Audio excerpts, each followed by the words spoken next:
Hi, I'm Brian.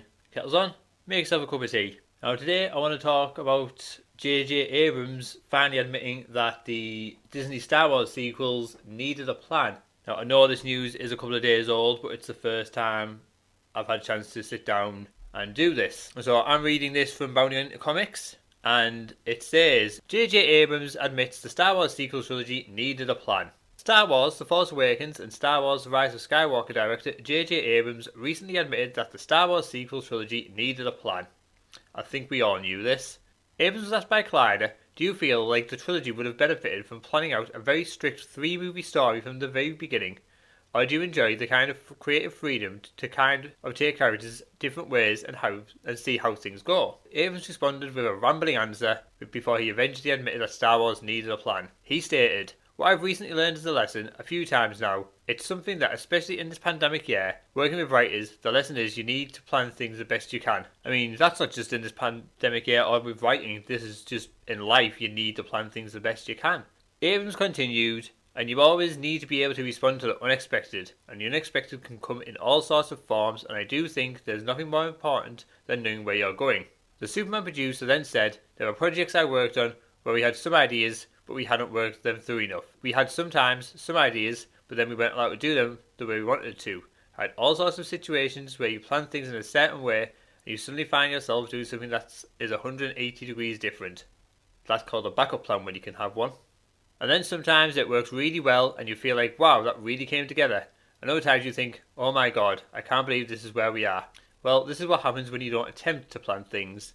Things can either come together really well and you're surprised, or they fall apart tremendously and you're surprised.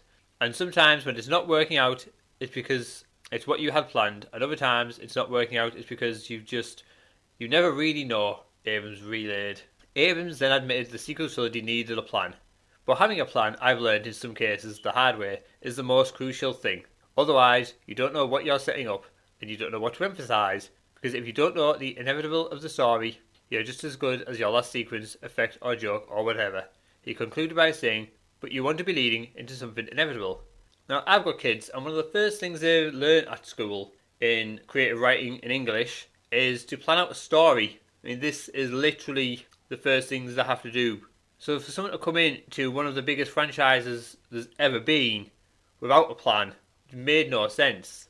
Although I just want to say, interesting enough, Abrams, Disney and Lucasfilm did have a plan for Star Wars sequel trilogy, a plan that George Lucas gave them. However, they decided to buy it and put it on ice. Former Disney CEO Bob Iger and the company's current executive chairman claimed in his memoir that they purchased complete outlines for the sequel trilogy from George Lucas and then decided not to buy them. Iger wrote, at some point in the process, George told me that he had completed outlines for 3 new movies. He agreed to send us 3 copies of the outlines, one for me, one for Alan Beverman, and one for Alan Horn, who'd just been hired to run our studio.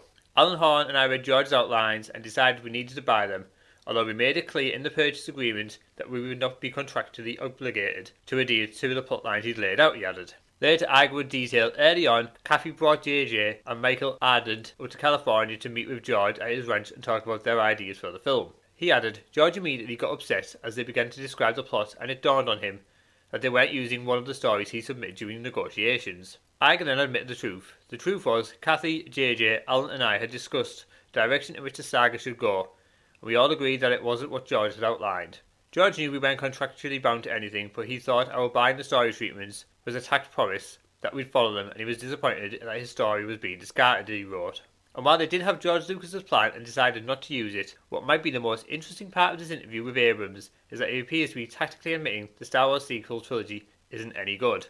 It also appears to be Abrams attempting to distance himself from Star Wars as well as he moves into producing a number of DC projects with Warner Media, including the new Superman, another film which I'm not looking forward to.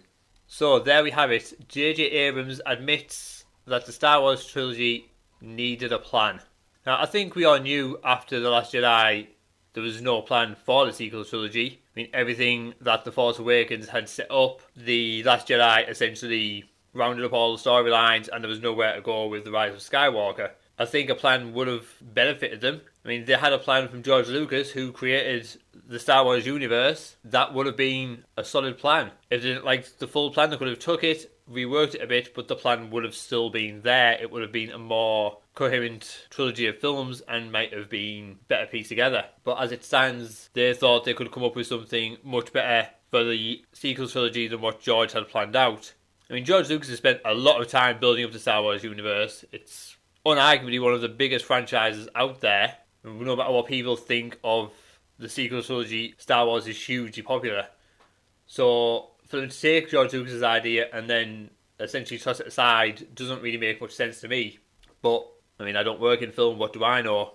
Oh, I do know you do need a plan when you're working things out.